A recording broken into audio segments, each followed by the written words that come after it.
Hi everybody, welcome back. This is Unit 6, Lesson 3, and in this lesson we're going to talk about metallic bonds and properties of metals.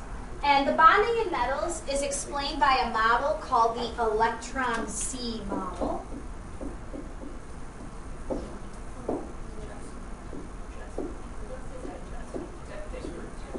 And this model proposes that the atoms in a solid metal contribute their valence electrons, because remember, metals are really ugly. They're not really good at attracting their electrons. So they contribute their valence electrons to essentially form positive ions. And really what that positive ion is composed of is the metal nucleus and the non-valence electrons.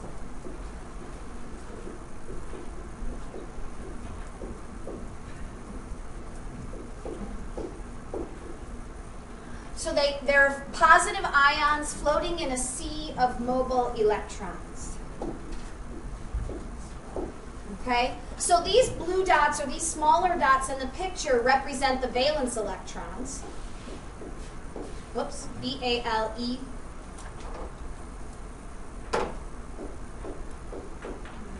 Electrons.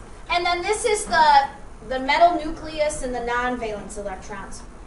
And what happens is, these are so ugly, they're so bad at attracting their electrons that their electrons float all along these metal atoms. And a temporary attraction may exist, say, between this. And that's a metallic bond.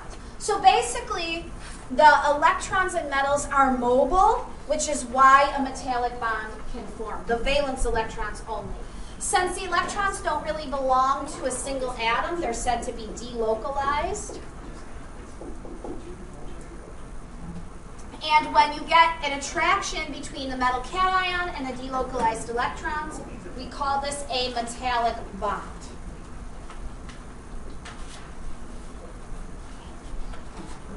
Okay, so these mobile electrons provide metals with all of their properties, and these properties include a really high melting point, a really high boiling point, the ability to conduct in the solid phase. This is the only thing that can conduct in the solid phase. Their metallic luster, because the moving electrons reflect light, and their ability to be malleable and ductile. So all of that is due to the idea that they have these mobile valence electrons. Okay? And that is it for the weekend video. Next week we'll talk about covalent bonds. Have a great weekend, everybody. Bye-bye.